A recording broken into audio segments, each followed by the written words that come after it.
Huya guys, this is MM1 Bendita again. So it's been a while since I made my last video about the Navy, but this time I will be talking about some sick stuff that you should consider if you're moving from shore duty going to sea tour. So it's really a big adjustment, especially for me. I did 4.5 year shore duty before coming back to sea tour, so it's a big transition because it's been a while, especially if you're going back in rate and you've been doing something else in shore duty. Because I did recruiting and then coming back to the engineering department or reactor department it's really a big adjustment because it's totally different field, So the 6 things that you should consider would be number one, your sponsor. So before, if you're getting orders, the gaining command or the command where you're moving to will assign you a sponsor, right? So if they give you an email, hey, say that reach out to this fellow sailor for advice or for you to get adjusted on where you're supposed to be. So try to email this person, or better yet, call them. Say, hey, I'm a future sailor who's gonna be in your department or division. I would like to ask for advice on how to get housing ideas or just random stuff that help you transition from your current command going to their command.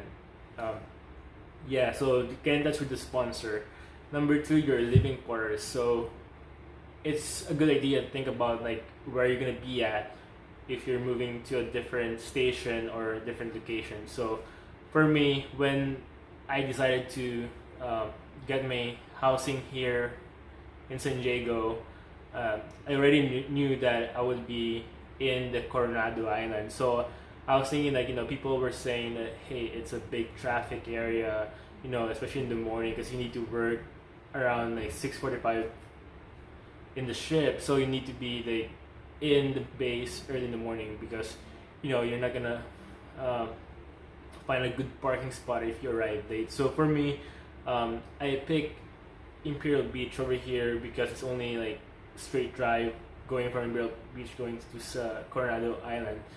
So it's a good idea. Like find somewhere that is close to where you're gonna be at in the base, and something you can afford. Or I know some people that they find a roommate so that they can just like share the expense of the rent, so that it's gonna be hurting their budget. But for me, because I have household goods and I'm receiving a BAH or basic allowance for housing, I decided to only get like a 1 bedroom, which is cheaper, or I mean not cheaper than what my rent currently, or what I pay for the mortgage for my house.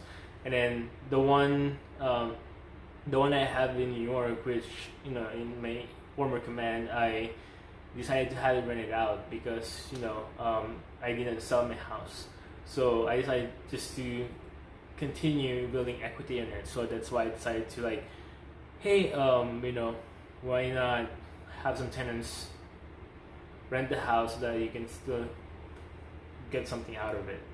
So number three would be uniform items. So it's really important. Good thing for me because I work in the reactor department right now. Most of us are allowed to wear steamers or coveralls because we work in warmer spaces. So good thing before when in my first duty station, I bought some steamers that I use, and I was thinking before like, hey, might as well throw it away because I might get out of the service. But I decided to keep it. Now I was able to use it again because I didn't throw it. I kept it and it's still in good condition. So I was able to still use it. I just changed the what do you call this? The collar device because I made rank while in my second duty station. So make sure like before you even check into your next command, try to fix your uniform items. So if you need a brand new Navy working uniforms, if you need brand new NSU's naval service uniform or dress uniform, make sure it's squared away. Some of us, I gained weight when I was in my second tour, so I need to like get a bigger size for some of my uniform items. And number 4 would be try to find a mentor once you check in. So a mentor is the one like can guide you. They've been in the service. Like find somebody who's been in the service, who were successful. That when you see them in the ship or wherever, like you see them in person, you get inspired with them. Like you want to be like them because they're the person who was able to like achieve the things that you want to achieve too in the future. So you can ask them for advice, like, hey, how did you manage to do this one? How did you make rank so fast? What did you do? What qualifications did you get? So you can get them advice and kind of tailor it to what you want to do in your naval career, so that you can be, hopefully as successful or more successful than them in the years to come. The number 5, check-in. So everybody needs to check-in. So I did my check-in, not check-in, the week I arrived in the ship. But the thing is, because of the COVID-19 situation right now, they had people, if they're 150 miles away from the current base, they have them do a restricted movement or ROM for 14 days before they're allowed to officially check into the ship. And of course, once you check in, you would get the indoctrination like maybe a month or 2 months after, or some people get it early, depends on the schedule of the ship. So indoctrination would be, they have people like speakers from various departments of the ship that tell you who they are, what they do, and what benefit can you get if you approach them or if you ask for their service.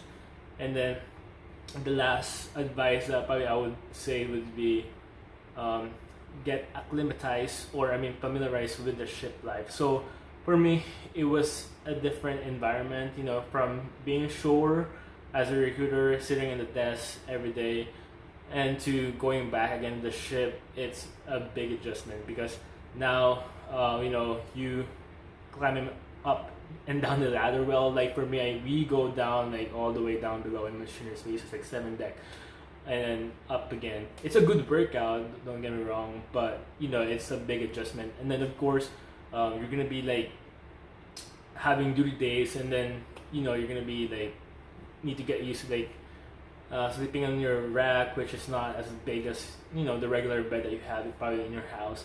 And of course eating in the mess decks, or like mess hall in the ship.